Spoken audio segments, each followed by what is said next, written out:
once again.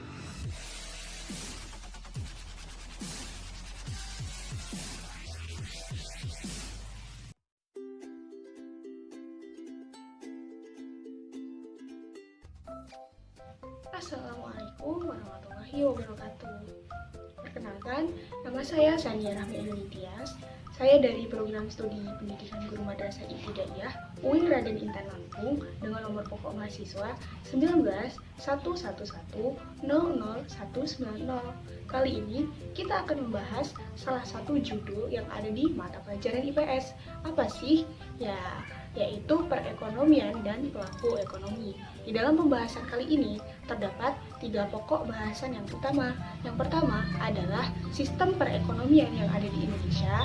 Yang kedua adalah ruang lingkup ilmu ekonomi. Dan pembahasan yang ketiga adalah pelaku ekonomi. Langsung saja ke pembahasan yang pertama. Sistem perekonomian yang ada di Indonesia.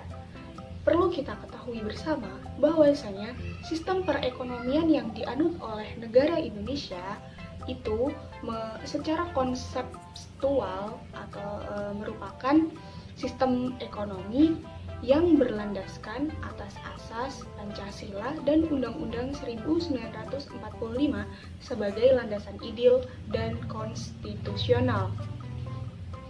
Sistem perekonomian nasional ataupun di negara Indonesia yang menganut Pancasila dan Undang-Undang 1945 dimaksudkan agar perekonomian yang ada di Indonesia dijalankan dari, oleh, dan untuk rakyat.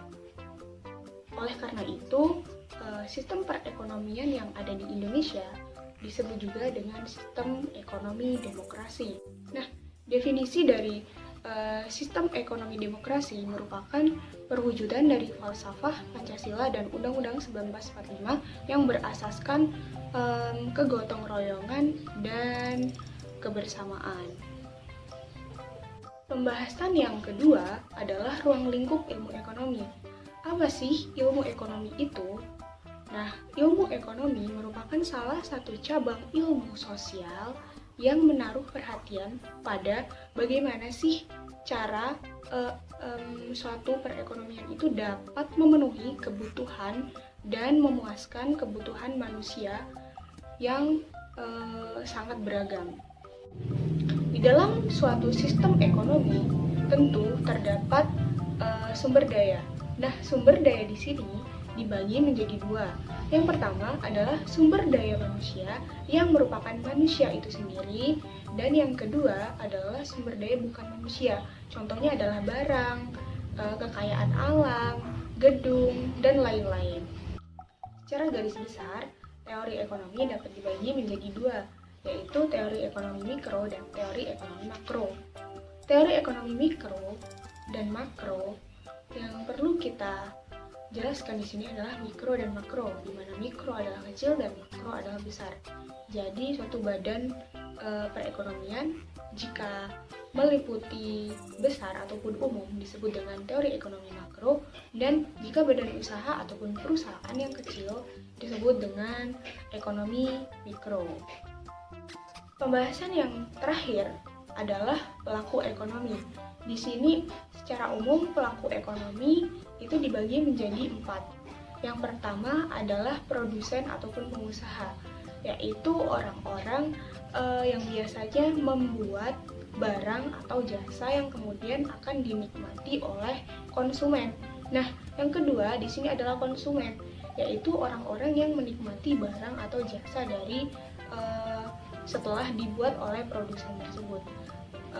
Yang pelaku yang ketiga adalah badan perbankan ataupun lembaga perbankan, yaitu orang-orang yang di dalamnya itu akan memberikan modal ataupun suntikan dana untuk kemudian produsen membuat barang atau jasa. Pelaku ekonomi yang keempat adalah badan publik dan pemerintah. Di sini berfungsi sebagai wasit di dalam perekonomian pasar. Jadi mereka yang akan mengawasi berjalannya suatu perekonomian tersebut.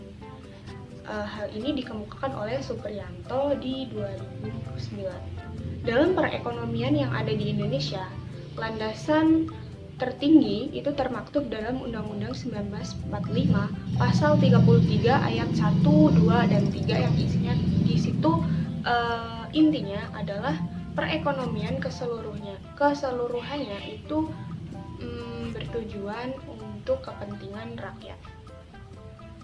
Menurut Lapkop 2017 di halaman 6, badan usaha jika dilihat dari kegiatannya itu dibagi menjadi 5. Yang pertama adalah badan usaha agraris, yang kedua ekstraktif, yang ketiga perdagangan, yang keempat industri, dan yang kelima adalah jasa.